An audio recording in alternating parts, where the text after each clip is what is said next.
Hello and welcome to Intruder Alert, which is a new podcast from Cybery. I'm your host, Marcus Hutchins.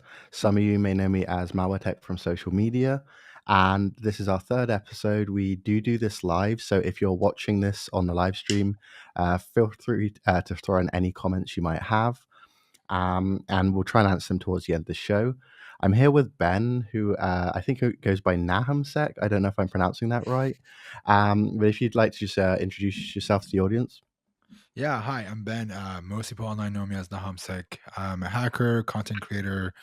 I enjoyed, going to conferences and speaking at them. And currently, I'm full time doing training, offering training to people and making content. And a lot of people that watch or recognize me is probably from my bug bounty days of, hacking into organizations and then just posting about them online and talking about it. Yeah, so I think a lot of viewers are going to be super interested in the bug bounty stuff, and I think the question I have to ask is like bug bounty is quite a it's a fickle field. You make like a couple of hundred, maybe a couple of thousand, and you give up, or you end up making a living and you make like some really decent money. So in terms of I guess firstly, what would you say would be the mindset difference between someone who makes a living in bug bounty, and then following up, what would you say would be the skills to focus on? I think the right approach would be to look at the other way around, to be honest. It all comes down to your skill sets. It depends on how much you know. If you're someone who is very comfortable in, ripping apart a web application, right? You're okay with spending countless hours of understanding what an application does, what the product does, what is it supposed to not do, what is it supposed to do, what information is valuable. You want to spend that time. And then you also kind of know how to read JavaScript to understand how things work in the background. It's going to be easier to make money from bug bounties than someone that doesn't do any of that stuff, right? So it's really a effort meets skills and how much patience you have. Unfortunately, you see a lot of people join bug bounties or want to do hacking because of the money aspect of it. I'm sure when you first started getting into information security and hacking yourself, money wasn't the thing, right? It was the pure curiosity of how much you love doing the things that you loved. And then eventually you found there was a way to make money from it. There is, things that you can do that leads to money. And that's when things get a little weird and different. But you're absolutely correct. There is a market that people could make either no money, they can make a couple $100, or they can make a living off it full time. And a lot of that comes down to just how much effort you want to put in, and if you want to stay persistent, like anything else you do in life. Yeah, I definitely think that's one of the valuable things that I guess we kind of got lucky with it getting in at that time when it was very like InfoSec wasn't really a thing back then, right? It was just kind of you were interested in computers, you wanted to mess around, you wanted to learn some things, and then by the time this like big industry propped up, it was kind of like you had all the skills you needed. Um, Yeah. I think my another question would be like I see a lot of people when they talk about bug bounty, some go for the route of just find like the low hanging fruit, automate it as much as possible, and just like carpet bomb the bug bounties. And then some other people they go far the other way with the let's spend like 8 9 months of my life digging through the iOS kernel, get like that big payout, and then like retire for a few months. What would be your advice? I think there is so the low hanging fruit with bug bounties is something that you see. They're still there, right? Don't get me wrong. You can still find this low hanging fruit, but with if this was prior to 2020 with all the new open source tools that have came out in the past couple of years, the low hanging fruit was easy to find. You run a script, you have these tools like Nuclei now that you just start a template and it finds you stuff. Back then, you had to know how to do these things on your own to be able to spray an entire company's infrastructure for a single endpoint without, getting blocked. But now you have all these tools. You have the distributor scanners, you have these distributors tools that you can run on these different BPS and not get caught and find vulnerabilities. But I think those are going to get phased out even more in the next couple of years. And you're going to really see who's going to be around because they're willing to do exactly what you said, spend months at a time on an application, whether you're doing kernel bugs with iOS or whether it's just purely understanding the ins and outs of this web application, a huge application that's out there that's multi-million-dollar company that does a bunch of different things. You can't learn all that in a couple of weeks, right? You're going to spend months and months and months, and you at some point you're going to know probably more or as much as the developers, and that's when you make a lot of your money. And that's what the advice for me personally would be you have to start somewhere. So if you're going to start with the low hanging fruit, don't make that your bread and butter because it's going to eventually phase out. You're going to not make money and you're going to get burnt out. So really focus on that as a driver to make money so you can build motivation, build your momentum, but also continuously learn new techniques and new strategies to find vulnerabilities where you don't have to look for low hanging fruit. And if you find an RCE that's worth $15,000 once a month, twice a month, you're making a good amount of money, right? Yeah, like I noticed a really big shift with like I'm more on kind of the binary exploitation side, Yeah. so like fuzzing was the big thing. And then of course you had these I think it was like I don't remember what it's called, but the Google vulnerability group, and they have like infinite cloud resources. They have all of the compute power in the world, and it's like I cannot compete with that. I Yeah. physically like I do not have the computing power. Yeah, and it's the same thing with the low hanging fruit, right? You have the new bug bounty hunters that are going to get into this. They're not going to spend hundreds of dollars in some gear on like their servers to scale their work. You have these top hackers who know how to distribute their scans within a few boxes, and they can scan an entire IPv4, for example, in a couple of hours, and you can't keep up with that in the beginning. So yeah, it's definitely pick and choosing your battles, but at the end of it, with bug bounty, it's a lot about impact. So you can find low hanging fruit, but you're not going to make a whole lot of money, and you're just going to be doing more quantity over quality that makes you the most money. Mm. So, what would you say would be like the top three skills for someone who's like just looking to get into this for the first time?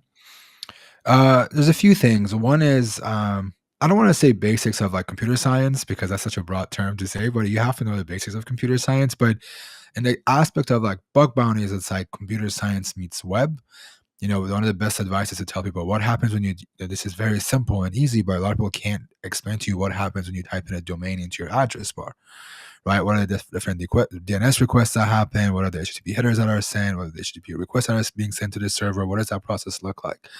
Understanding all of that and knowing what goes in that blender of like a website of what are the different things that happen for you to load a website on the back end, what does the server do to load the website for you? Those are all the different pieces you need to understand. So if you have a background in like web dev, great, that helps you a lot. But if you don't, then you really have to be able to understand how these things work. So that's the number one thing that I would say. It's basics of web. That could include networking, it could be web dev, it could be computer science, whatever you want to label it. It's such a broad terminology, but it's just understanding how websites work. The second one is you have to understand hacking, right? You have to understand what web hacking is like. So going and learning OWASP Top 10 is not something that I want to recommend anymore because of how often it changes, but some sort of a framework where you learn different vulnerability types that are popular in web applications. And if you want to do mobile, or I don't know, if you want to do other avenues of bug bounties, those are also similar. You have the top 10 techniques or whatever it is. So that's number two. You really have to understand not only how these vulnerabilities work and why they work, and also how to exploit them. I see a lot of times, believe it or not, people just copy paste payloads, and that doesn't work, right? It doesn't No. work. You miss vulnerabilities, and in some contexts, your payload is not going to work. In some cases, it's not going to work. So instead of the payload thing and what payload to use, more think, so why does this payload work? How do I create a payload that works for this vulnerability? And then the third one, it's a good one to have. I think it's just a reconnaissance process. Being really in the reconnaissance doesn't have to be like just identifying asset and identifying content, but also like threat modeling for that organization is kind of a part of your recon process. What is so important to this company, right? Let's use Airbnb, for example. Outside of a SQL injection and outside of cross-site scripting, these vulnerabilities that you see, what's important to Airbnb? It's the address of the properties. It's the address of people that are, the hosts, address of guests, their information. Those are important to them, right? It's considered to be the most valuable information on there.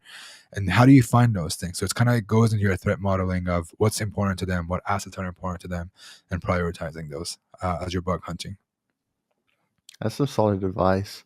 I think one thing I also found quite helpful was just like reading other people's write ups. Like I haven't done a lot of web stuff, but in the binary exploitation, it's always like the same mistakes. And once you know the mistakes that the developers make, you can find the exact same bug in the exact same code base written by the exact same person. And it's just like it's so easily reproducible. Yeah, and I mean, if you think about it, hacking at its core is a pattern of mistakes, right? It's not Mm. it's not how they make them what mistakes they make, it's how they make that mistake, right? So if that pattern is repeating and you know how to identify a particular mistake, it's just easier to exploit it across multiple web applications. It's, cross-site scripting, for example, it's one of the easiest ones, right? The the error there, or the mistake there, is always the same thing. They forget to validate users' inputs and, sanitizing it. If you know that, then it's easier to look for it. And yeah, you're absolutely right, man. It's the same mistakes. You just find them across multiple vulns. You just have to know how to identify those patterns. Yeah, absolutely. I guess I kind of want to ask, like, what would you say is, I guess, first the funniest vulnerability you found, and second the either the craziest or most impressive. The funniest vulnerability is always it's the typical, like, is admin going to work?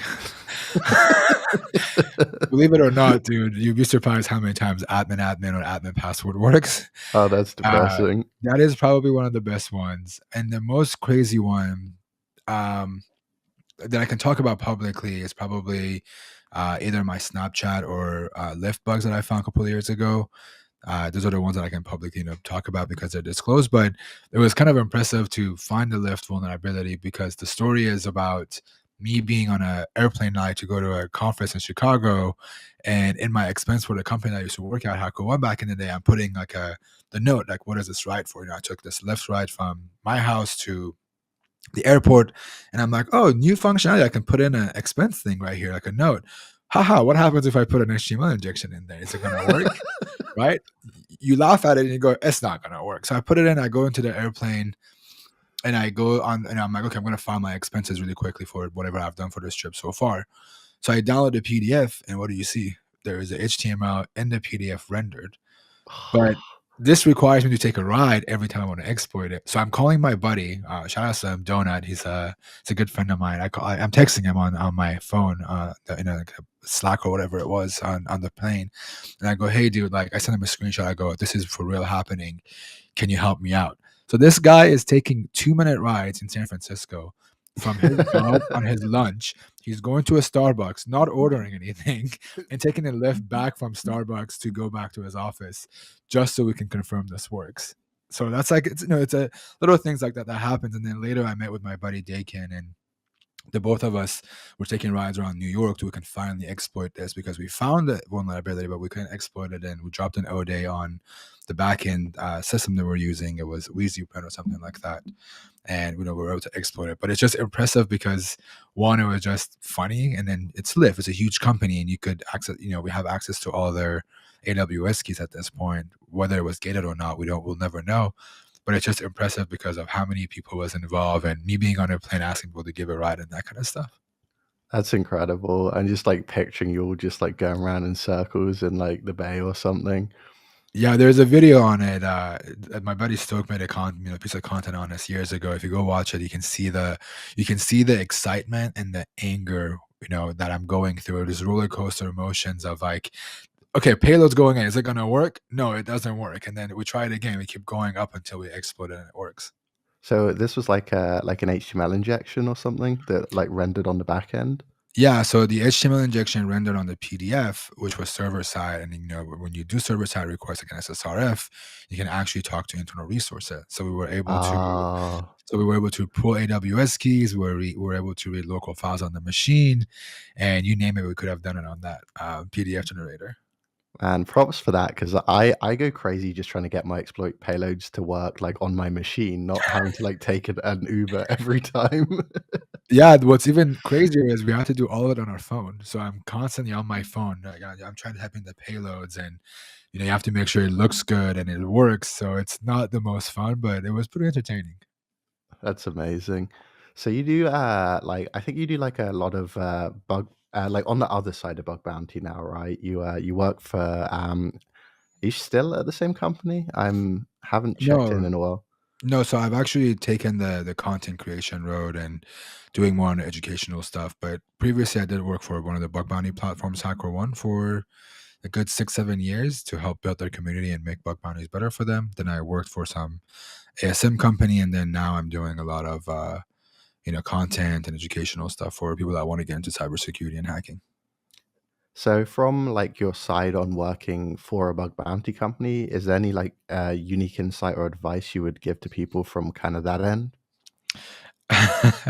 This is gonna sound a little bit funny, but people have this like misconception that there are times that they're right about what I'm gonna say next. Is that like if this bug bounty program doesn't pay, the person saying no to you is gonna benefit from it. Like, Mm, it's not their budget, it's the company's budget. They want to spend that money on security. So there's this misconception of like, oh, they don't want to pay for my bug because they want to save money. That's maybe sometimes the companies, a little bit cheap and they want to save money on their budget, but a lot of times they don't care. The money doesn't come out of their pocket. And then always, there's all these assumptions of they don't care, they're doing it on purpose, and people take things very personally. And I want to just say it's not like that. There's so many different people, so many different groups of people that are involved in a bug bounty program that is insane to deal with it. A giant corporation that has thousands of employees, their legal team gets involved with the bug bounty program. Do you know how hard it is to talk to a legal team about hacking? Right? It's the last thing you want to do at a company is talk to your legal team about wanting to pay some hacker in some random country in the world. Right? It's not easy to do a bug bounty program. It's really a lot of work. And I'm not just saying that because I've been on that side. It's very tiring when you're on the organizing side and you see all these like hurdles as companies have to jump through, these hoops they have to jump through just to get a bug bounty program up and running. yeah, like it is a crazy thing. Like I've had friends working, like just trying to get the company to like, hey, we're gonna pay people for vulnerabilities, and they're like, what's this? This sounds like ransom, so we can't do this. Yeah, it's insane, dude. Like, if you think about 10 years ago, if you wanted to disclose something, it wasn't as easy. People weren't No. open-minded to it, right? Like a small exploit on an open source project, it wasn't fun to disclose things. The first person that would have always replied was a legal team, usually. So we've come a long way as an industry to be okay to pay hackers to hack into your stuff. Yeah, it's crazy how far we've come. Like I remember having friends, they wouldn't even like disclose publicly. They would email the company, be like, Yep. "Hey, I found this vulnerability. I'm not asking for anything. Just go ahead and patch it." Yep. And they would act as if they had just been hacked and the hacker was like ransoming them. Yeah, and you also had those like exploit days of like, Mellowworm or whatever platform you wanted to do. People were scared of using their real name to report things, so they were just dropping them on those on those platforms. I mean, even look at the cybersecurity educational space, right? When you probably started or I started even, there wasn't these like, free labs we could use. It was if you had to know where to hang out to learn things. You had to know what forums to be on, what IRC channels to be in, or servers to be in, so you could see someone doing something cool and then learning from them or doing the same stuff, right? We didn't Yeah. have the luxury of hack the box dropping binary stuff for us to export to learn or making a web CTF for us to learn. That's a setting for you to hack on. It just was you had to be connected to the right people, had the right corner of market or network to work with. That today you don't have to worry about any of that stuff.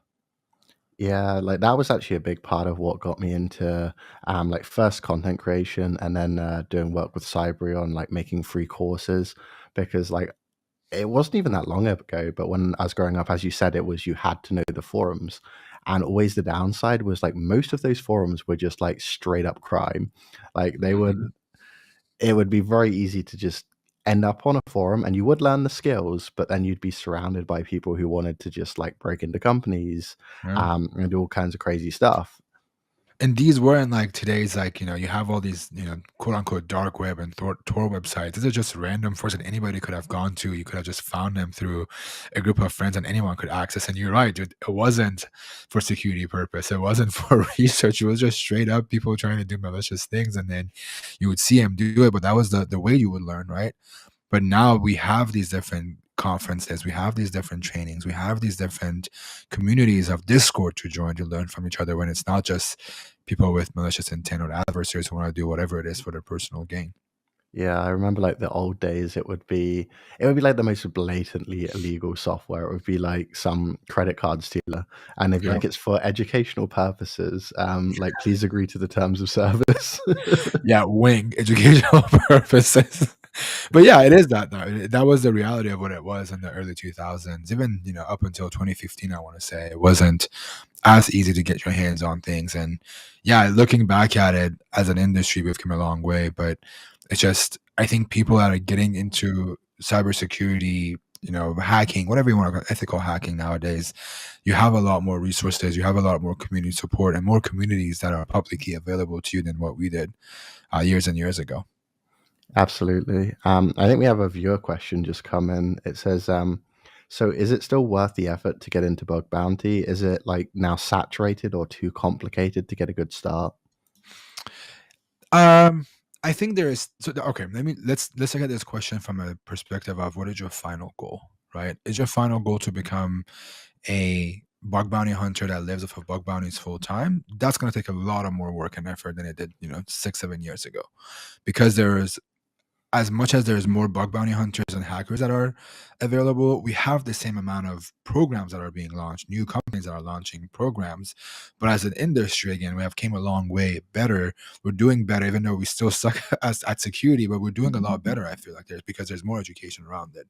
So it is harder to break in as a bug bounty hunter. But if your goal is to become either someone that does bug bounties as a stepping stone to get a job, no, it is never too late, because you can go hack on VDPs where you don't make money. VDPs are the vulnerability disclosure programs like your IBM, GM. And I'm not saying you should do that full time because you're putting your time and effort into it, but it's a great way for you to learn and have a real world experience to put on your resume and say, hey, I have identified SQL injection on XYZ company.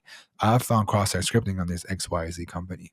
And that's honestly how I got my first job, is was just doing bug bounties that way with whatever company I could hack on ethically through bug bounties and vulnerability disclosure programs.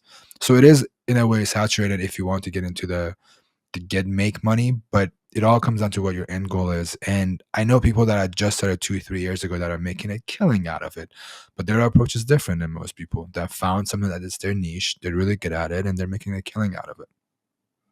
Yeah, I think that's some absolutely underrated advice. It was a similar story of how I got my first job. I didn't get it through like the work I did. Like it was all for free. I just published it online.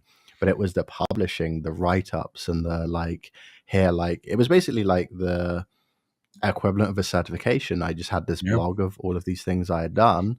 And I think that is one of the best ways to get into the industry. Like start a bug bounty blog, start doing hack the box, like just find something to prove your skill and then just write about it.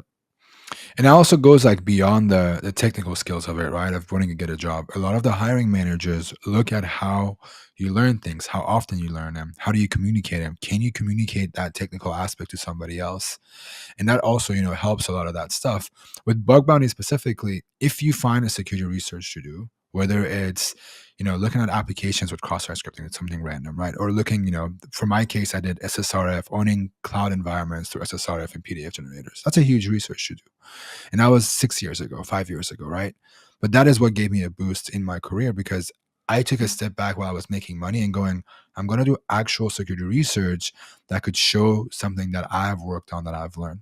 And that alone is the most valuable thing you can showcase on your website to get a job. And it's a really good, bug bounties are I call them a playground for security research, because you have these real organizations that you can hack into to prove something as a part of your research. And, people like Asset Node, Shubham Shah, the CEO of Asset Node, he's a prime example of it. He's done bug bounties. He's, now finding, ODAs in software that are used by the enterprise, like VMware stuff, that he's finding vulnerabilities, and bug bounties are giving him a place to showcase his vulnerabilities. And then now he's building a product out of it. So there's like, you have all these tools. It's just how you utilize bug bounties for your personal, career or your whatever your goals are. Yeah, like I really think that's one of the things that a lot of people miss is the communication and the writing side. Because you'll get these people and they're like the best hackers on earth, and they're like, man, I can't find a job. And I think like probably the biggest indication I saw of this was Microsoft, their bug bounty program. There's like a 15K bonus if you write a report that isn't garbage. Like Yeah. it's like you found a bug, and you can just write a report and we'll pay you. But if you write a report that's actually good and communicates the intent, then we'll just give you more money. Yeah, I think it's a soft skills that we have. People that are wicked smart, the soft skills aren't usually there, and that's because they're just built different, dude. It's just the way they think is different, and the expectation is that everyone understands what you're doing in some aspect. But you're absolutely right. Communication, and it's just putting yourself out there is a huge part of wanting to score a job. Networking is key. Going to the conferences, talking to people, putting yourself out there, and just knowing how to communicate with your community is a huge thing. Yeah, I've always found a big amount of value in conferences, not going to the talks per se, but just like talking to people. There are people you will run into at conferences you would not believe. Yeah, I'm sure you do the same thing when you go to Black Hat and DEF CON. Black Hat may be different, but DEF CON, I don't think you spend much time at the conference itself. It's just usually who you run into at the lobby of DEF CON, who you run into at the bars that are at the hotels that are talking to, who's doing drinks with friends that you rub shoulders with and you just become friends with, or you go, oh yeah, I've talked to you on Twitter, I've talked to you on this group that you were on. I think that is the beauty of going to these conferences and talking to people. I've honestly I've been going to DEF CON for I don't know 10 years now, maybe 9 years, and every year I've just made more and more friends just by looking at Twitter and seeing where everybody else is going and just showing up. Even if it's a corporate events that are happening, the after parties that are happening, going to them, it's more fun and valuable than the talks. You can learn stuff from the talks, but you get to meet and really have one-on-one conversations with a lot of people at these events. Absolutely. And as you say, even the corporate events, they always turn out to be a lot more fruitful than you think they are.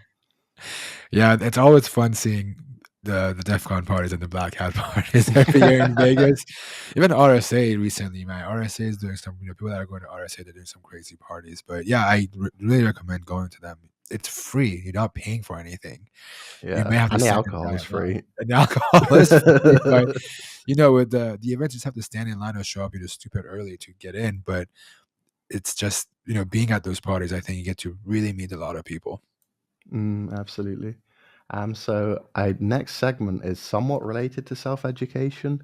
It's like with this ability to just learn hacking easily online, a lot of people are getting into like vigilantism and activism. Do you have like really much experience with that side of those people, or any thoughts? I think hacktivism is a beautiful thing if you're doing it for the right purpose and the right reason. I don't support it in a lot of ways because it always turns out to be more, but I don't have experience with it. But I have a friend of mine, Ryan Montgomery, aka Ode.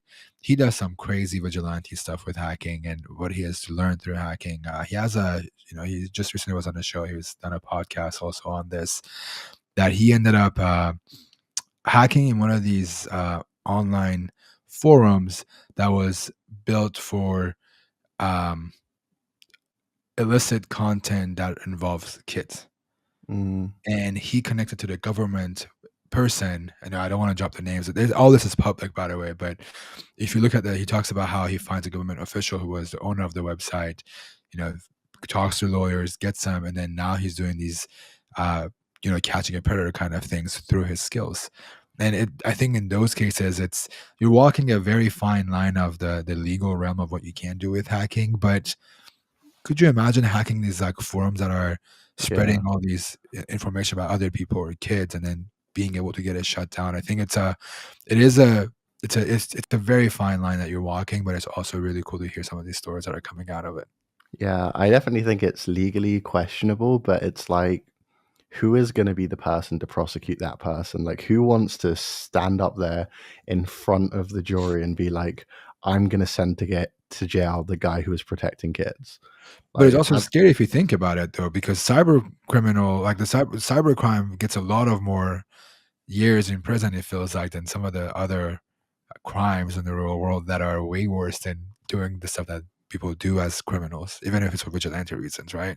yeah, they really like to stack their charges. I think when I got charged, my total estimated jail time would have been 70 years, like maximum. And that is insane because, yeah, it's just insane. It's 70 years. It's like life in prison at this point, even though they're just attaching years to it.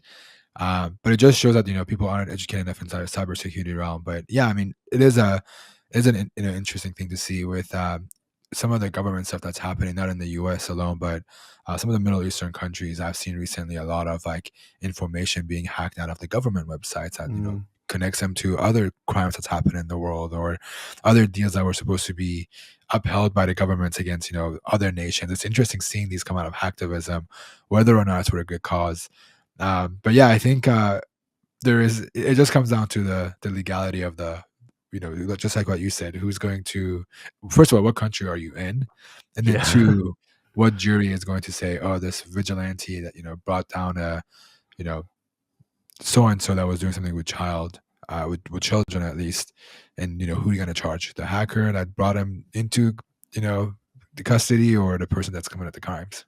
Yeah, like in at least in the US, I know that's not a good look to go after people on that much of the right side. Because obviously they have to explain it to a jury, and the jury is going to be like thinking, "Hang on a sec, why are we here?" Yeah, when I heard Ryan's story, he's talked about it a little bit. I was just like, "Holy crap!" Like, I just want to know what was the conversation you had with your lawyer. Yeah. What did you tell them, and why did your lawyer handle it? But I guess he figured it out somehow, and they brought down the entire forum, and the person in charge is now, being prosecuted. Yeah, usually I believe there's some kind of protection, like it's kind of like whistleblower protection, where if you essentially can position yourself as a witness to a crime, at which point the crimes you committed can be not pardoned, but whatever the retroactive version is. Get an immunity But of some sort. yeah, but the obviously the problem is you don't know whether they're going to give you that going in, so it's always playing with fire a bit. Yeah, I think it's also who you are as a person. What Mm. track record you have. Um, but yeah, you're absolutely right. It is kind of scary, but it's cool. That's one of the only stories that I've heard recently about the vigilante hackers who have done something completely different than what I do or maybe what you do as well. Yeah, I've really enjoyed those stories. Like, there's some very good writers who like to write them up in these like big long profile pieces, and I just love them. Wow, I have to look into 'em. I haven't really read a bunch on those. But yeah, Ryan's probably the only one that I've came across. So I think we have another audience question here, which is I've landed an internship learning about a role I want to grow into, but it's unpaid. Is it worth it to gain the experience, or should I hold out for a paid role? With the current economy in the US, I'm honestly not sure. Yeah.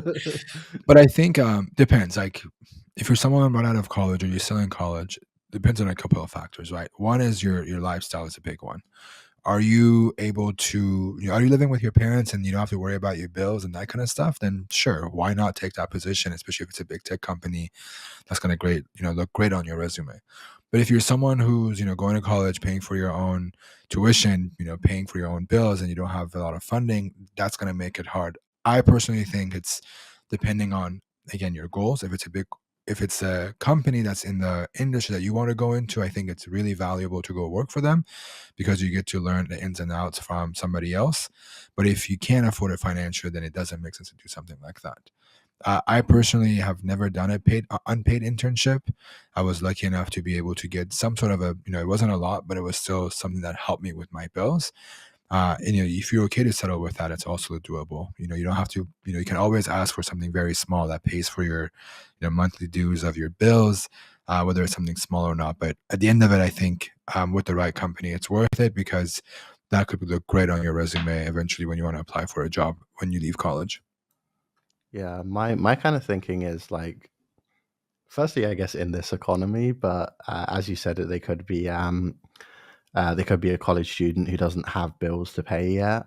Yeah. I think my advice there would definitely be, I don't think there is any legal way you can be tied into an unpaid internship. So I think you're free to just continue seeking a job while you're doing it. Yep. So if you're not in a hurry to get a job, or you're seeking a job actively, it might just be worth keeping up with the internship, get the experience, and then the second you find something paid, just hop on out of there. Yeah, I agree. I think it's a good temporary thing to do while you look, and also you can put that internship on your resume too. That you've worked at this company and you've done a little bit of internship work. Absolutely.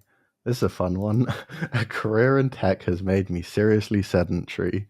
What are some things to do to get outside of the computer?